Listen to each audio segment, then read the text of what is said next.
Hello, and welcome to this episode of Stories from Real Life. I'm your host, Melvin E. Edwards, and my guest today is world famous, even if you don't know her name.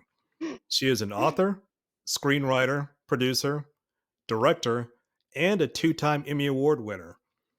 Melissa J. Peltier has worked with people like Oprah Winfrey, Tom Hanks, and Cesar Millan, and she's married to director John Gray, which means today isn't her first time meeting someone famous.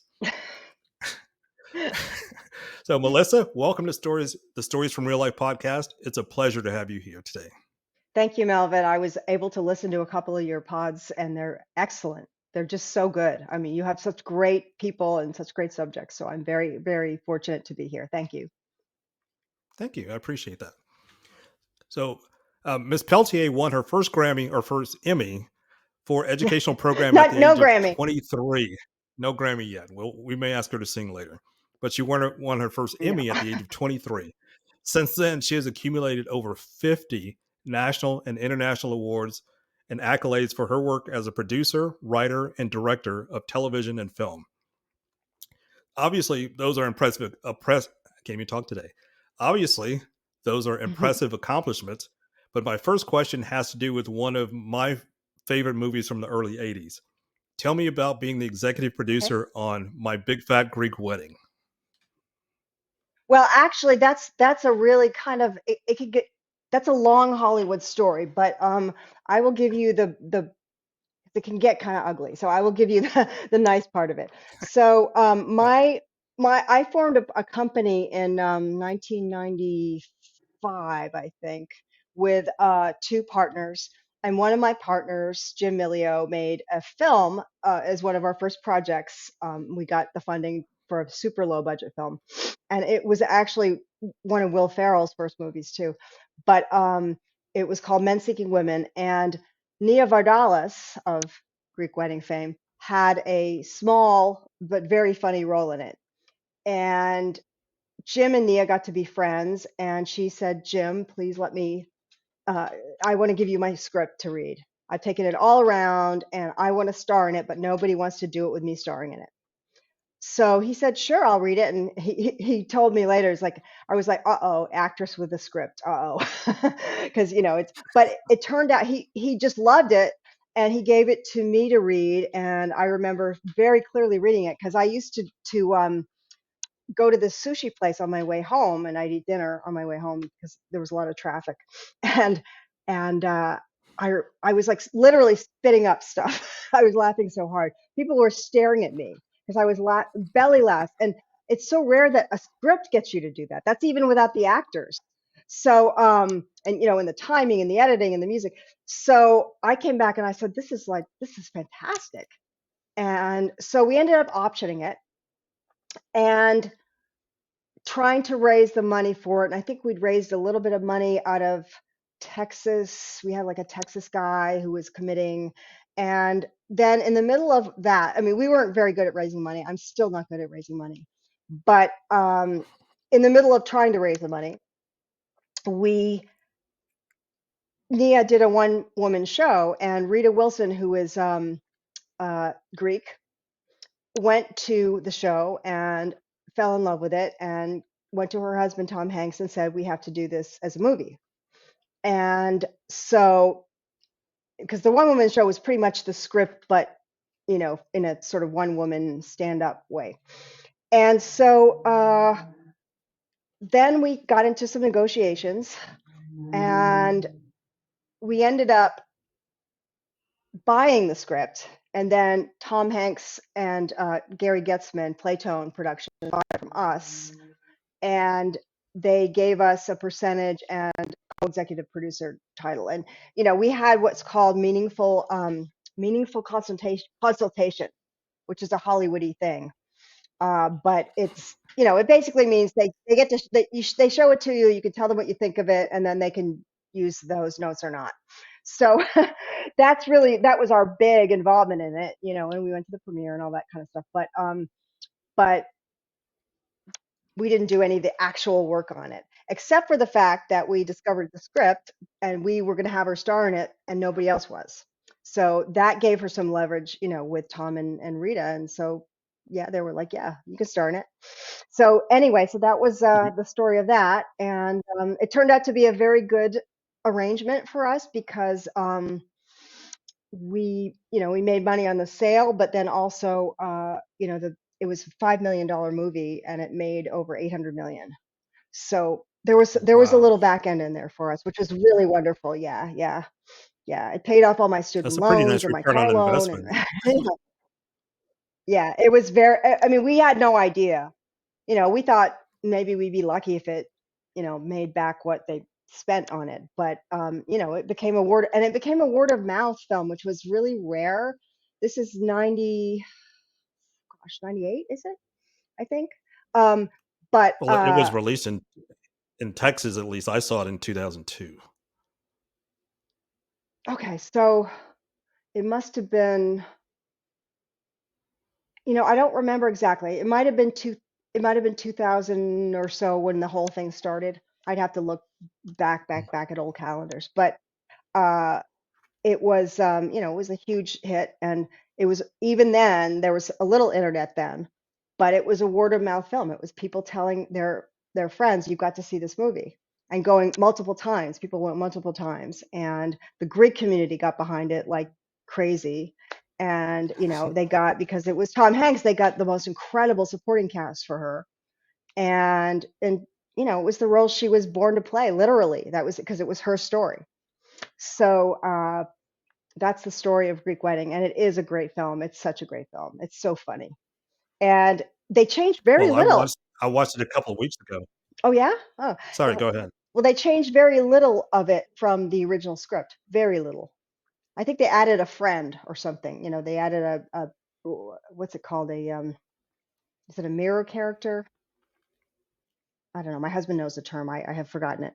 But they added a friend so she could have, somebody to bounce stuff off of. But or no, they added a friend for the husband. But it was some little thing like that. But the rest of the script Okay. was, the jokes were the same, and it was the same script that I laughed, in that sushi restaurant, spitting up my my edamame. That's pretty funny. Yeah, I watched it a couple of weeks ago with my stepson. We've been watching some older movies that they hadn't seen before. My twin stepsons, and I saw your name at the end of it, and I thought, "Whoa, I didn't know she did this." So that was I was excited about that. So you Yeah, worked on a no, it huge was great. project with Oprah early. You worked on a Yes, huge I project did. with Oprah early in your career. So when you started working on that project, did you know Oprah would be the host of it? No, that project was I was brought in on that project by my mentor Arnold Shapiro, and um, those of us who are older remember Scared Straight. Do you remember that? It was a Mm-hmm. documentary. It won the Oscar and it won the Emmy, and it was a just a verite program of kids who were brought into Rahway State Prison, kids who were starting to get into trouble, and they were brought into Rahway State Prison, and the prisoners basically tell them what it's like in jail and why they should, straighten up. And it's really powerful. It's a really powerful film. And they go in all cocky, like, yeah, there's no, these guys aren't going to tell me anything that I don't know, and then they come out just shaking. So, and I guess it was a very successful program. But Arnold filmed it, and he made a really beautiful film of it, and it was actually filmed back then. And he that's how he sort of got on the map, even though he'd been doing TV for a little while before that. But he that's really what his career took off when he got the Oscar for that. So he was my mentor, and I met him in right shortly after I got out of college. So it was like 84 or something. And he he hired me for like $90 a week to be a PA on this series he had going called Pet Peeves. And it was basically pets complain about their owners. They write in to complain about their owners. And yeah, yeah, and it was shot on the studio lot of KTLA. So, here I was right out of college, and I just driving onto a studio lot. That was so exciting, every day, and I had a pass, and I could just drive on, and that was it was a great experience. But of course, I was making $90 a week, and so I went on to some other work after that, and then I came back to Arnold several years after I had a lot of other work under my belt, and he started hiring me to produce stuff and then produce and direct stuff and write. And he really is my mentor. I mean, he's an incredibly ethical man, and he's the man who sort of told me, how important it is that if you're putting something out on mass media, you can't just throw spaghetti at a wall. You have to realize and you have to think out what effect it's going to have on the viewers, because it might be the only thing somebody sees that day. It might be the only Bible somebody reads that day. So that has really stuck with me, and I stay with that. And unfortunately, there's a whole generation of reality show people out there who have no no concept of the fact that they could be really affecting somebody's emotions, mind, view of the world by what they put Hmm. out. But so that's I really don't like reality TV, partly for that reason. But Arnold was my mentor, and uh I can't remember the year again. I think it was 92, maybe 92. But he wanted to do something on child abuse, and I'd already done one documentary on child abuse before that at Dave Bell Associates. That was a big documentary house in Hollywood back then. And so he asked me if I wanted to do it. And actually, I think I did something else for him before that. Yeah, I did the American Dream Contest, which was a big contest of Arnold wanted kids to write in about what's good about America. And then they wrote little scripts, and then we shot them, and we interviewed the kids, and it was Okay. a really nice show. It was a really nice show. It was a lot of fun. That's pretty cool. But Yeah. yeah, it was really cool. And then Arnold was very involved in PETA, and he was involved in uh, um, adults who abuse their kids, and how they uh, those who not sexual abuse, but adults who have hit their kids and are trying to change, and they had support groups. So we did some of that. But Arnold always did really big social issue stuff, which is what I liked. And so I worked with him on some of those. They were little projects. And then he had this project, and he said, I'm going to get this on every network. And I'm like, okay. It was funded by USAA, the United States Army Insurance Company, and at the time they funded a lot of really powerful docs that he did. He had a connection there, and he basically, would pitch them stuff, and they'd say, okay, here's the money. And so that was very fortunate. So they funded it and sponsored it. And he wanted us to do a film on child abuse, every type of child abuse. And he wanted to do it from the point of view of, well, the kids, but also the abusers. Like, how can they deconstruct what happened? Are they on the mend? And we got basically we got people who were on the mend. We didn't get anyone who was in denial, because we wanted to hear the mindset. And so we did a sexual abuse of a uh, I think it was a stepfather, sexual abuse, and then we did, yeah, and then we did an incest one, which was so powerful. Oh my God. And Wow. this guy was the deacon of his church, and he was the perfect family, perfect, beautiful, blonde, southern white family, like Leave It to Beaver. And underneath, he was sexually abusing both his daughters for years.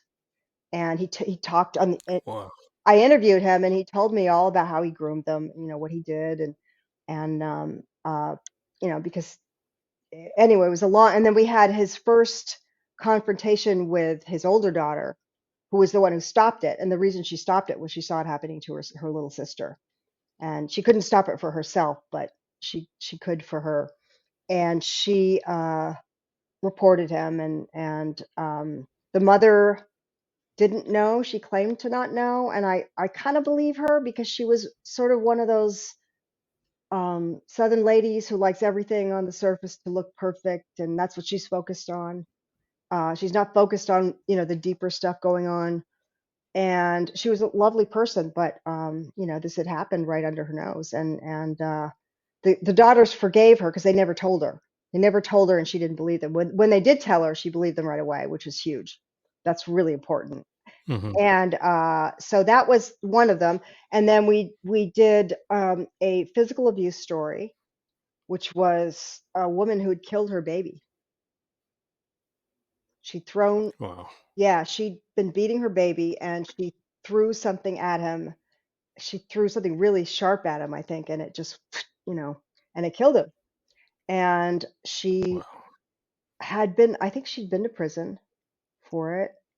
I don't, I'd have to watch it again because I don't recall all the details of it, but I remember she was something else, and she was a very troubled person, incredibly troubled.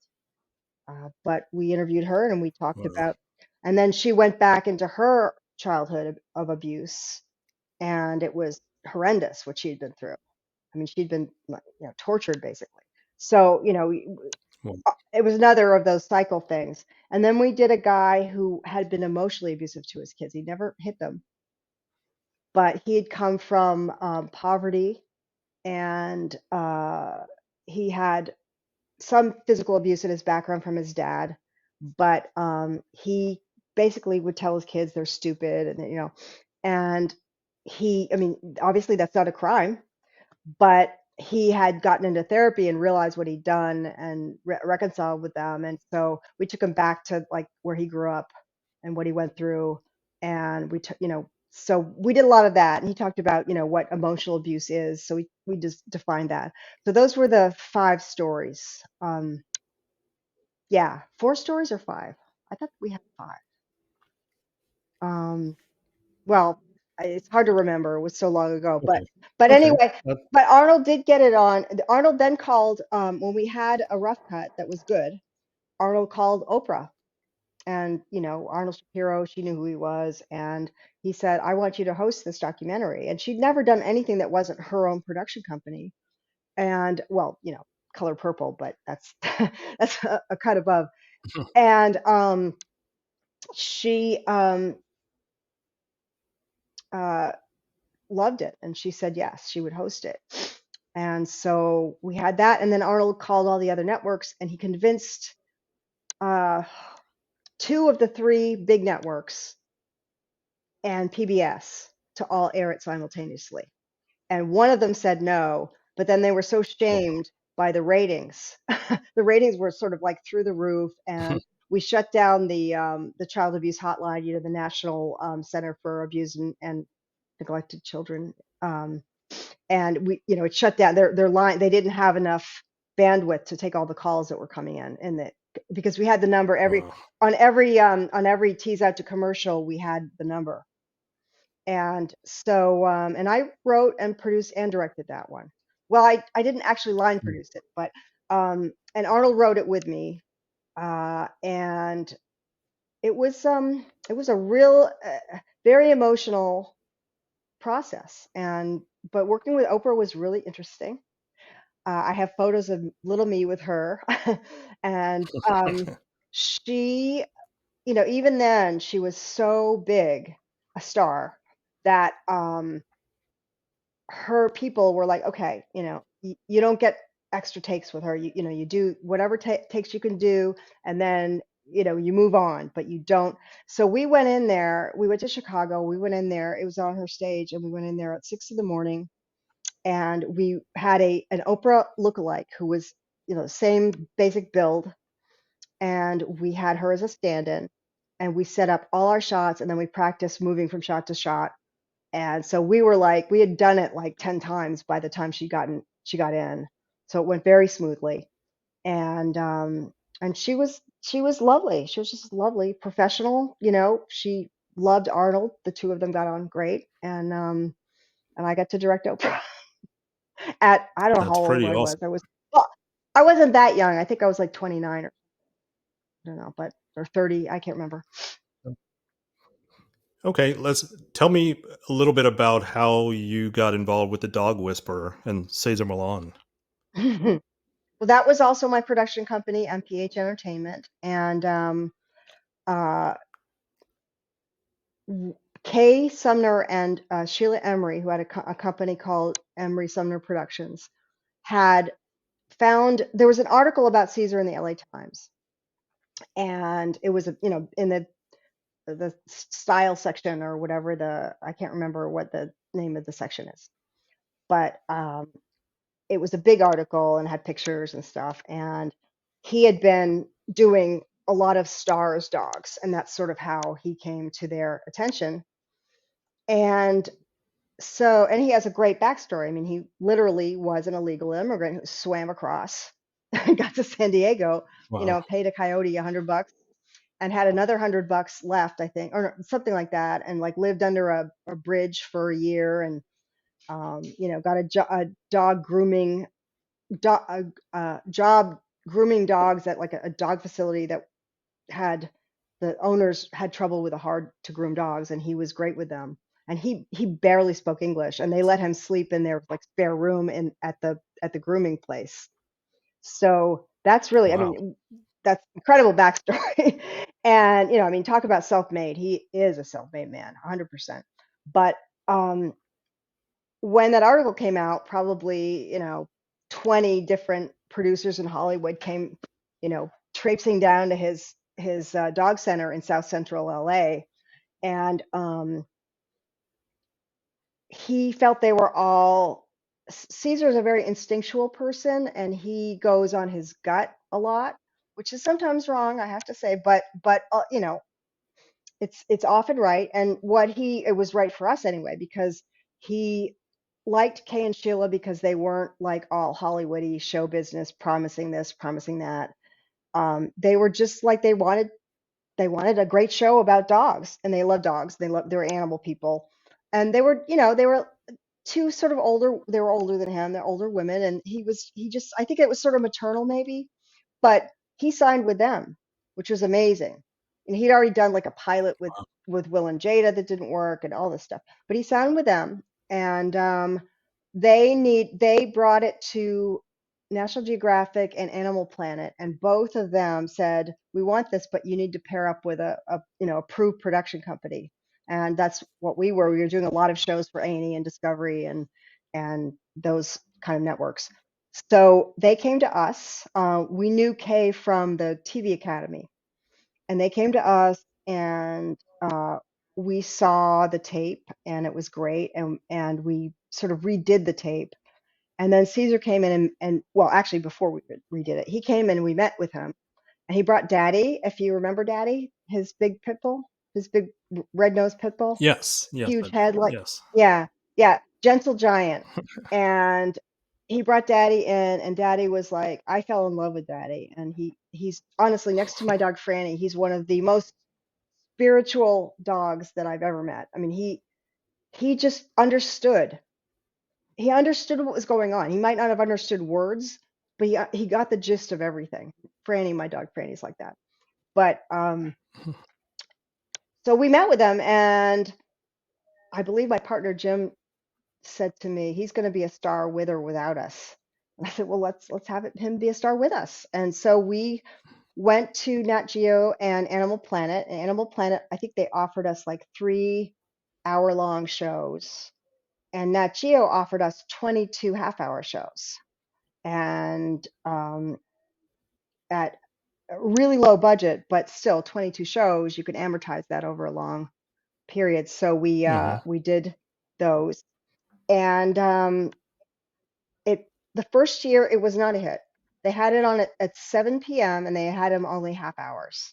And we thought they were not going to be picked up. Michael Cassio, who I knew from A&E days, a lot of executives in TV move around, and he was now head of programming at Nat Geo, and he was head of programming at A&E when I knew him. And so he obviously he had like a soft spot for our company, because I had done one of his biggest hits before the company, and then after we had done one of his biggest hits, which was a miniseries on Las Vegas. And so we had a good in with him. But I remember him calling me up and saying, "Well, we're just not sure, it's just not getting the numbers." And we couldn't believe it because we were getting thousands of letters. And, "Oh my Wow. God, you changed my life." And we're like, "How could people not be watching this?" It was really odd. So they moved it to 8 p.m. and they started doing double shows, like 2 half hours together. And the ratings shot through the roof. And so they ordered a second season and a third and a fourth and a fifth and a sixth and a seventh and an eighth and a ninth. And the 10th season was sort of like a partial season. And we went, and when we did some shows in England and Australia. But so it really took off. And it was a journey. And I owe the fact that I'm really good with dogs to Caesar. And well, also on my dogs, they teach me a lot. But I mean, he really is, and he just knows them. He knows them. And I ended up writing, uh, co-writing his books with him, ghostwriting, credited ghostwriting. And Was that that was fun? an interesting experience. Uh, it was tough because Caesar was overextended and overbooked. Plus, he had two little kids. And so it was very hard to get time with him. And as each book went on, he sort of was like less into spending the time. So I had to, the last book I actually did, I used a lot of other dog trainers to help, fatten it up because they wanted a book on training, not just behavior, which Caesar says I'm not a trainer. I'm a behavior person. I'm about energy and behavior. And so they wanted us to talk to trainers, like how do you train a dog to sniff cancer? How do you train a dog to be in a movie? So I ended up, working with a lot of other trainers, and then we brought Caesar in to meet them, and he asked them questions and stuff like that. So it was hard work. It was very hard work. And we're fortunate. The first book is still selling, and I actually think it's one of the weaker books at this point. I think the best book is How to Raise a Perfect Dog, which is we took these puppies and I actually made a special on it called How to Raise a Perfect Dog.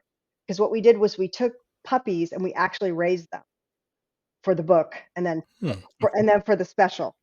So we took them through, when they first came home, when Caesar was choosing them, um, and how to choose the right dog for you. I mean, it was really intense, and I think that book covers pretty much everything you could ever want. Wow. So I know you've done a lot of other interesting projects that have also been successful. Your newest project is called "The Game Is Up: Disillusioned Trump Voters Tell Their Stories." So why did you decide to do a political documentary? Well, I just couldn't not do it. I think what happened was, Trump got elected, and I was one of the people who knew that he could get elected because both my husband and I and our families have Trump thinking people. It's like, the immigrants are the problem. This is the problem. This is the problem. They're looking for a simple solution, and Trump gave them simple solutions. Plus, they thought he was a billionaire because they'd watched Apprentice for years. And by the way, I worked with Mark Burnett way, way back. My company, it was one of our first shows. We worked with Mark Burnett, and he's he and Trump are two of a kind. Um, but I think he's smarter than Trump. But Trump is instinctual. They're both very instinctual manipulators. But anyway, so Mark Burnett really whitewashed him on that show, and a lot of editors who had worked for our company were working for Mark because he paid them so much more. But I mean, they all had NDAs. They're not supposed to talk about the show, but everybody talks about the show.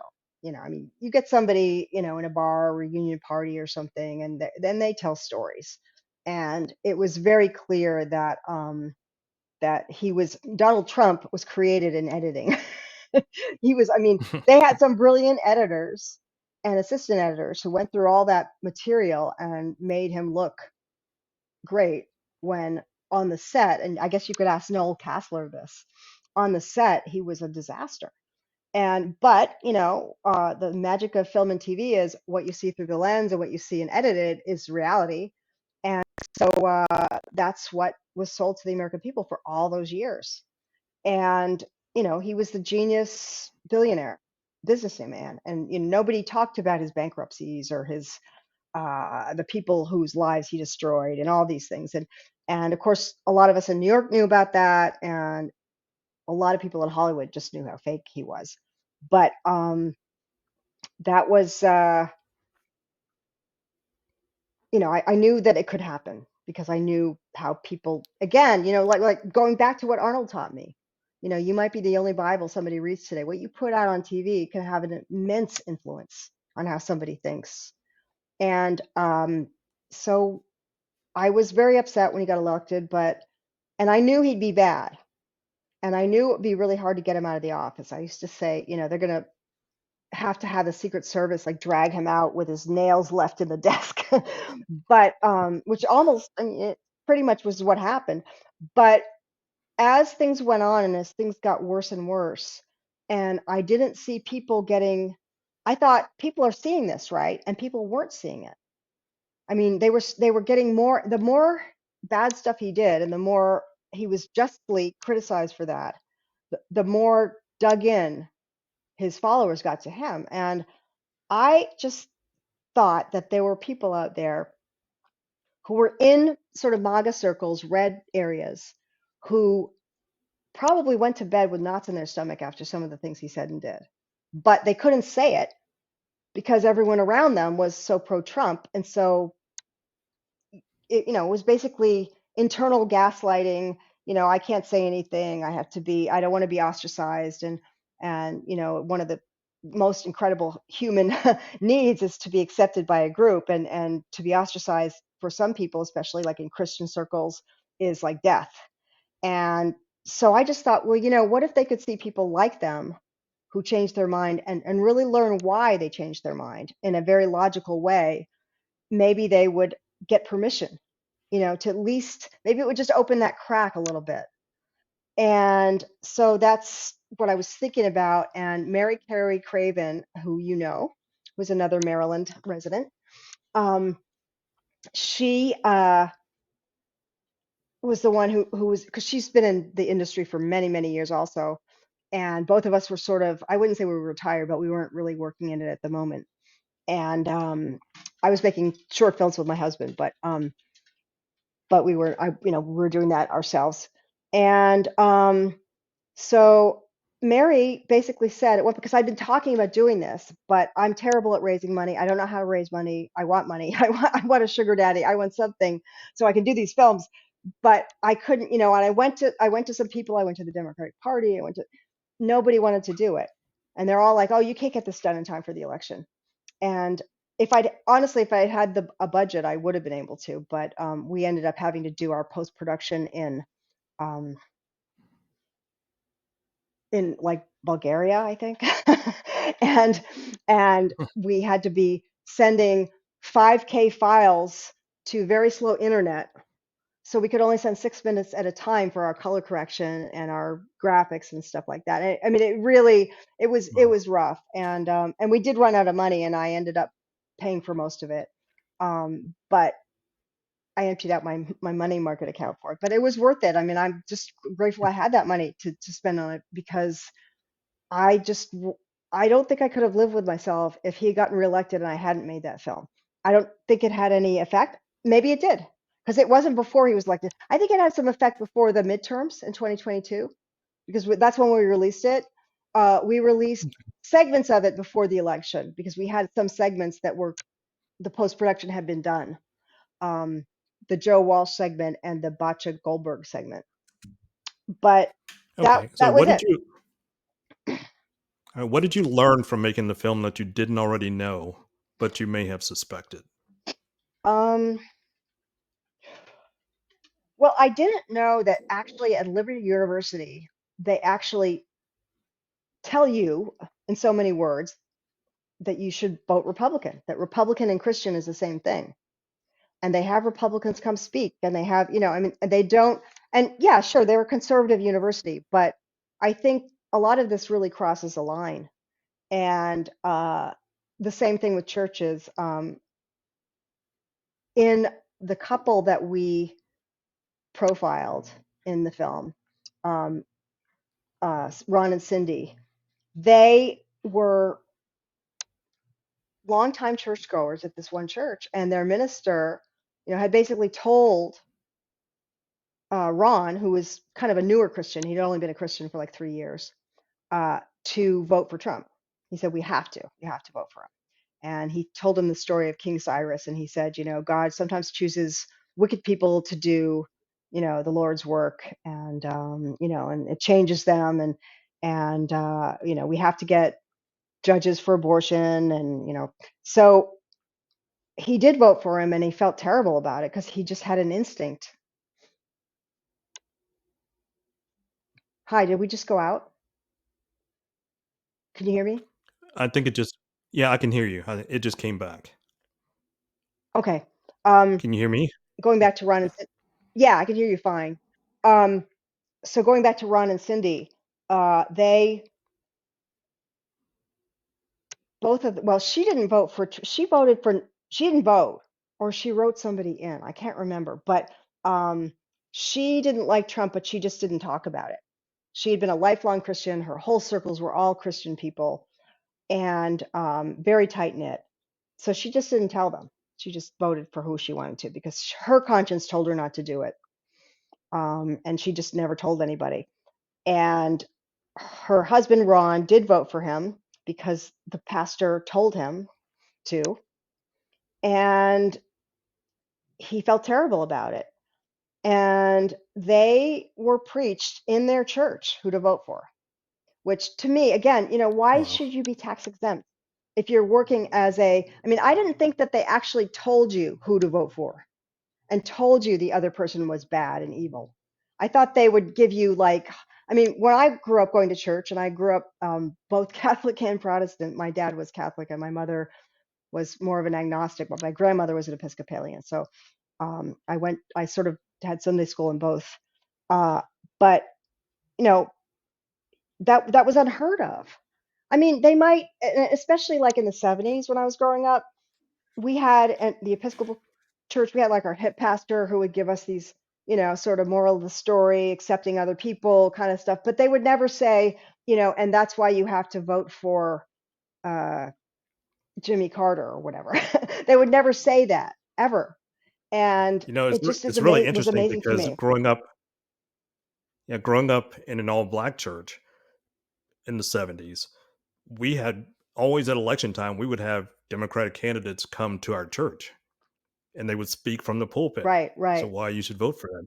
And even as a kid, it made me uncomfortable. Like I don't see Yeah, you here during the 2 years or 4 years in the interim.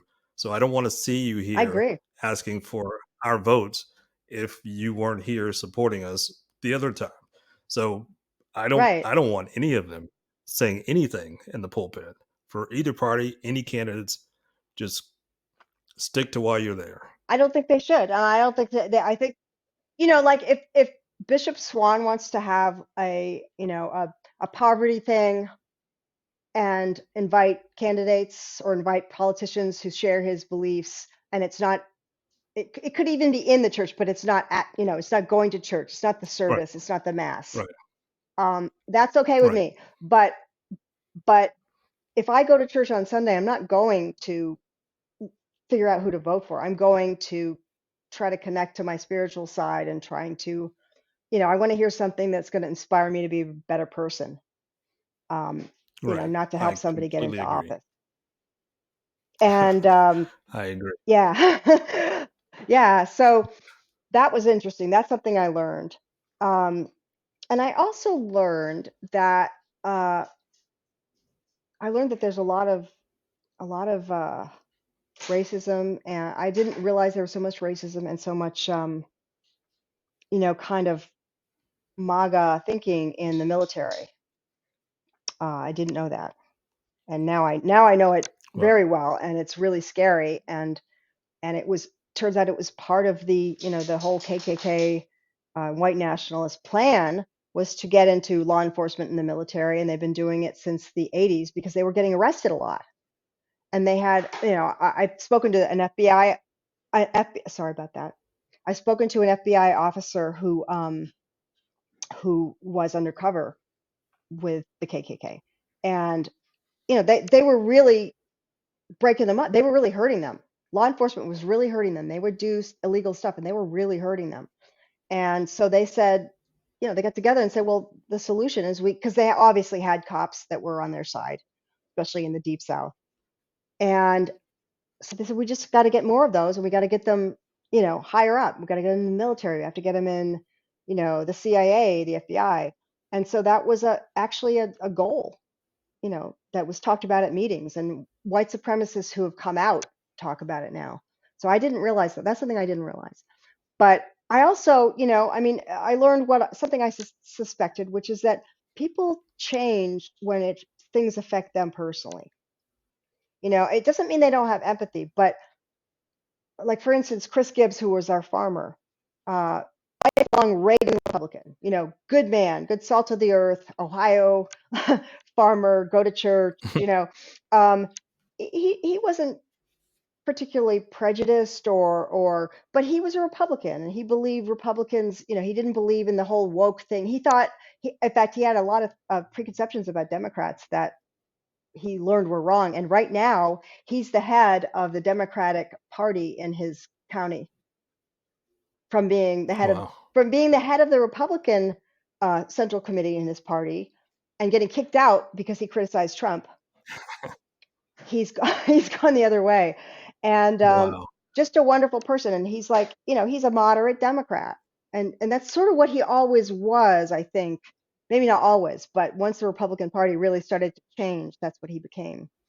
And Chris, I'm sorry, I don't know how to shut that off. I'll start again. Hold on. So Chris was really not that aware of all the other things that Trump was hurting, because he owns a farm, a huge farm. It's his business. It's 24/7. He's always been a farmer, and that's his focus. And he wanted a president who was going to help agriculture. And he'd actually worked in the government in Ohio, helping the farm, with the Department of Agriculture, helping farm relief. So he sort of knew how that worked. And he's a really brilliant man. And Chris started to see that this tariff thing was, I mean, he knew right from the beginning that it was bad, but it really, really hurt farmers. And as he said, they were paid hush money to shut up about it and to keep supporting Trump with the subsidies that they got, and, huge subsidies. But there were suicides, farmer suicides going through the roof. People were going bankrupt. People were losing family farms. Now, we don't hear about that in the media, but Chris saw this firsthand, and that's really when he turned. And then he wrote an op-ed about how, basically Trump promised a lot of stuff and hasn't delivered it. And he got kicked out of his Republican Party. And then he was like, wait a minute. So he ran against Jim Jordan as an independent. He didn't get, there was some real monkey business with his signature stuff going on, and he didn't get on the ballot. But Jim Jordan, basically that district is so gerrymandered that, or was, I don't know if that's going to be fixed, but so he wanted to do something, but it really didn't affect him until he started seeing it in his bottom line, in his business. And I think one of the things that turned our vet into an anti-Trumper was learning that Trump had, dodged the draft 5 times. I mean, he thought of him as like this kind of like Patton kind of figure, you know. And he's like, what? He got out because he had what? Like a bone spur in his foot? What? And then he learned that he probably didn't have a bone spur that was signed off on. But I mean, 5 times of deferments, that's pretty That's a lot of bad. deferments. It is, and especially if you're That's a somebody lot. who joined the military because you believed in your country. And so that was one issue that happened that appeal to him. Um, I think with Ron, um, the Christian, somebody at his work, he was talking about Jesus and how Jesus had changed his life, and it had been like 3 or 4 years, and he was talking to a guy in his break room who'd never really, criticized him. But he finally said, "Well, why would I ever want to be a Christian if you support such a terrible human being?" And he said, that truth just hit him like a punch in the stomach, and he just couldn't go on, and I mean, he was Hmm. like really like, oh my God, he's right. He's right. Everything I've learned, everything on my Bible study that I do 3 days a week, and my mass, not masses, my services that I go to, um, is teaching me what Jesus was, and this is the opposite. And so that was something that happened. And then, of course, Batya Goldberg, she was rising star in the right, in the she was a rising star in the Republican Party, and like young Republicans. And she was really young, but she was. People were just talking about her. She was in that sort of Charlie Kirk kind of circles. Candace Owen, Charlie Kirk, uh, Owens. Ben, yeah, Mhm. Owens, yeah, Ben Shapiro, and she was really gung ho, and she loved Trump. She was gung ho about him. She helped him get elected, and when when Charlottesville happened, she she heard Trump say, obviously, there were very fine people on both sides. And she was astonished because she had seen those guys with the torches and Jews will not replace us in blood and soil. And she knew what that was. And her parents, as it turned out, were refugees. Well, they had fled Russia in the 80s, and they got U.S. citizenship. And they were both. Her dad was a professor, I believe, and her mother is a psychiatrist. And they had always told her what it was like in Soviet Russia and what totalitarianism is and what dictators do, for real, not like your imagined thing. Oh, the dictator just makes the trains run on time, which I think is what a lot of Americans think. Uh, no, that's not what happens at all. I mean, you could be arrested for like smiling at the wrong time or at the wrong person. And so she knew that. And she started sort of challenging some of these people she was with, and she didn't like the answers she was getting. So that was, again, it was a personal thing that made her wake up. And so I think that's what happens to people when something personal affects them. I mean, a lot of us are sort of generally empathetic, and if something happens to somebody else, we're like, no, that's not acceptable. But people, and Americans are workaholics. We're all in our own lives. It's a tough time economically. I'm not talking about, you know, inflation or COVID. I'm talking about just in general. It's harder and harder because the working people are making less and less in relation to what their bosses are making. And so we focus on our lives. So sometimes it does take something touching our lives to wake us up, and that's I think that's Okay. forgivable. I think it's forgivable, but you want to try to reach those people. You want to try to reach them anyway. So yeah, and I do know that Chris Mhm. Gibbs reached a lot of people, because farmers have I think they're Americans first and farmers second, and I think that the farmer identity really, because he's such a farmer, he was such a Republican, and I think his words are so logical and so clear. I think a lot of farmers knew in their gut that things weren't right, and then he snapped them out of it. So that was my goal. My goal was Okay. to So, give people permission to change their minds. all right. So, as we start to wind down the interview, I've got a couple more personal questions for you, if you don't Okay. mind. I mentioned, I mentioned your husband is John Gray, who's the creator of the TV show The Ghost Whisperer, and that show starred Jennifer Love Hewitt. So, how did you and John meet? Well, we met. Actually, he wrote a script for my company. He was at the time like super A-list TV movie miniseries director for the networks, and we had the same agent at one point, and we had a really great story that would have made a great movie. And the agent said, "You have to meet John Gray. This is a story for him." And he fell in love with it. It was about a I don't most people don't know, but families lived on Alcatraz, whole families, and families of the guards. So they had Oh, yeah, it was like a little teeny town for non-inmates, and they were all, under threat in 47 when there was the big breakout. And so it was basically a story around that. It was about a father raising his daughter.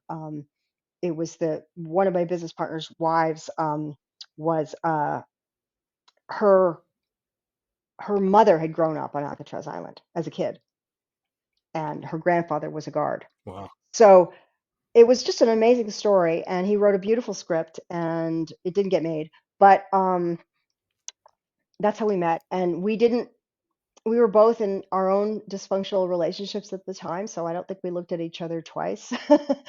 but but uh, we both then proceeded to get out of those relationships. And he lived in New York, I lived in LA, and he let me know he was coming out to LA, and we had lunch, and then lunch turned into dinner, and then it was sort of like, where have you been all my life? And it really was from the beginning. And so we knew each other for 3 years, we dated for 3 years, and then we got married.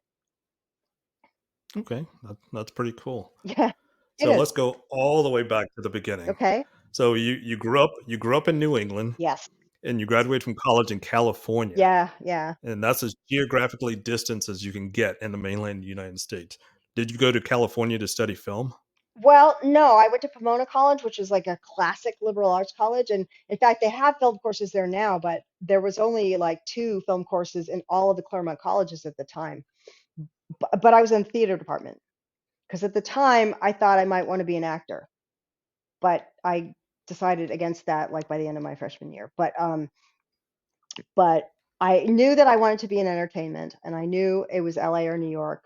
And Pomona College gave me a very big scholarship to go there. And uh, Nice.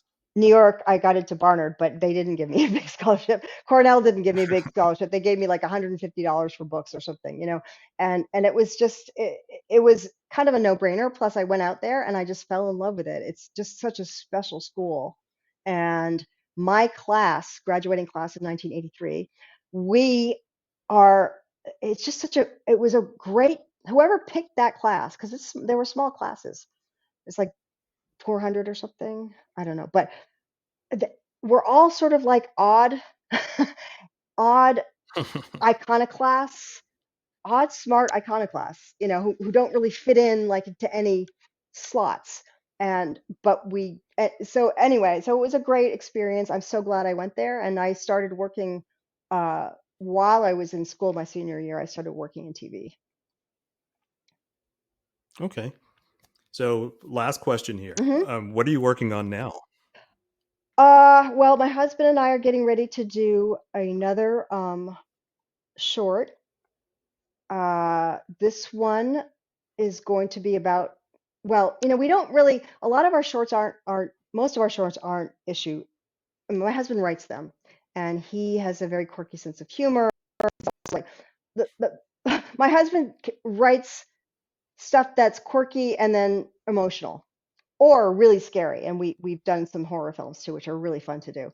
And that's been fun because we love working together, and I love working in narrative. I've only done before that I'd only done a little bit of narrative and a little bit of dramatic directing and stuff like that. So that was something I always wanted to do from my theater background, and that's what he was doing. And so we just started to do that together.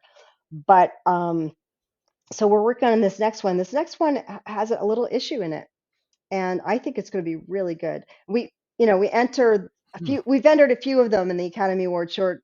We're like, we gotta hit it sometime. But we go to festivals a lot. I just came back from 4 festivals, and it's really fun. It's fun to go to the festivals and meet young filmmakers, but also there's a lot of old folks like us there. You'd be surprised. There's a lot of older filmmakers. It depends on the festival, but like Sedona is an incredible festival, and it's all ages. They have student from college students to 80-year-olds.